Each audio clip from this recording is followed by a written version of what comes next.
Okay, unahin na natin yung big story from last night pero hanggang ngayon yun ang usap-usapan, diba? Dahil ina-anticipate na yung pag-uwi dito kung kanino unang mapupunta, diba? Yes. Sino yung mag-usher doon sa papunta sa kung saan yung detention center. Lahat Zaldico. po yan pinag-uusapan na ngayon regarding Zaldico. Pero sabi nga nila, 1 to 3 weeks pa daw, Mase and Shaky. Yung aabutin bago muling makaapak ng Pilipinas o ng ating bansa ang nahuling pugante na si Zaldico mula sa Czech Republic. Yan po ay ang pagtataya ni Department of Interior and Local Government Secretary John Vic Remulla.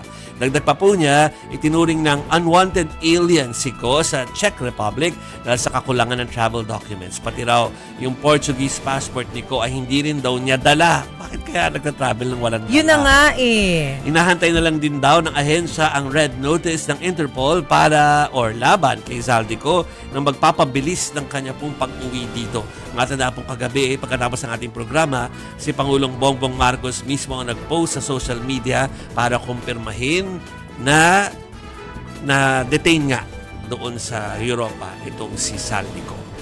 Pero alam mo, tinawagan ko nga kanina yung dalawang nakasama ko doon sa biyahe from Germany to Prague. Bus yun eh. Nakabus kami nun.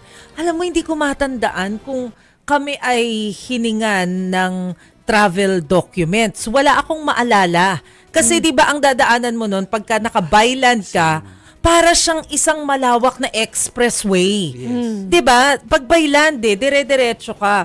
So, dahil wala akong maalala na hiningan ako ng passport pagtawid ko doon, tinawagan ko si Julie Aurelio. Hi, Julie. At saka si Jaren, nakasama ko nung time na yon. Alam mo, wala rin silang maalala na hiningan kami ng passport. Kailan to? Yes. It's the same. Parang hindi ako sure kung 2024 or 2025 bago ha. lang. Pero nito lang. So, Di ba nag-Prague ka? Oo, nung okay, nag-Prague. okay. So, Yeah. so wala akong maalala kaya nang hingi ako ng confirmation kasi iniisip ko kung ako nga parang hindi naman ako hininga ng passport. Abay siya inahingan. Hindi ko alam baka mamaya merong random check. Ganun Pwedeng ba yun? random, Oo. pwedeng nagbago. Pwede, no? Oo, Pwede. yun Ako rin, checkpoint. nag-Shenzhen ako. No? Oo, Pareho, oo, nag-Shenzhen oo. visa. Yung mga pinuntahan kong lugar, itong nakalipas na taon na to. Nag-tren ako. Nag-byland ako, nagamit ang kotse. Tapos, nag-aeroplano rin ako. Oo.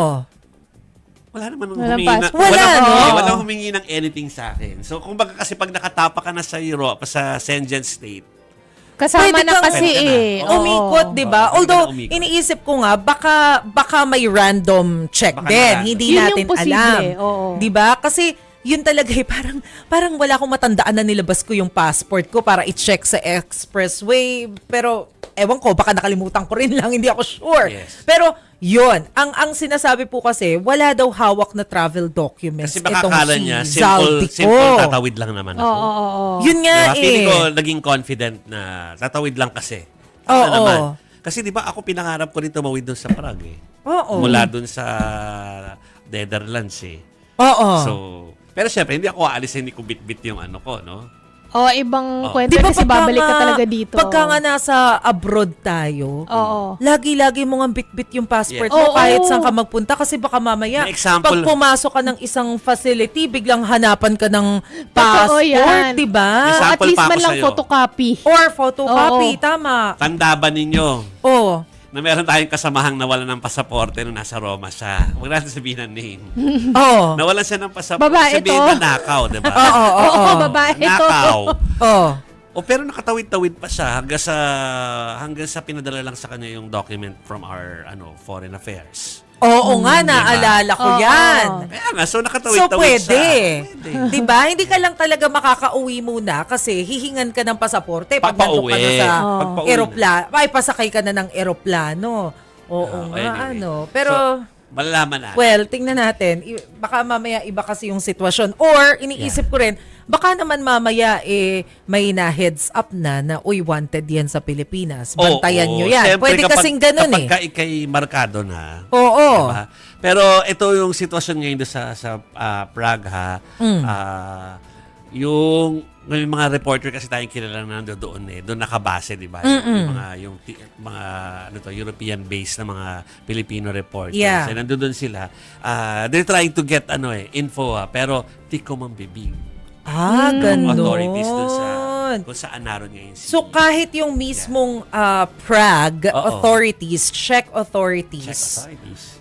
hindi pa rin nagsasalita. Hindi pa. Kasi nga baka inihintay yung authorities naman natin na pumunta doon for the process. Kasi may pupunta, di ba sinabi ni John Vic Remulla sa morning show natin kanina na meron nang pupunta. So yun.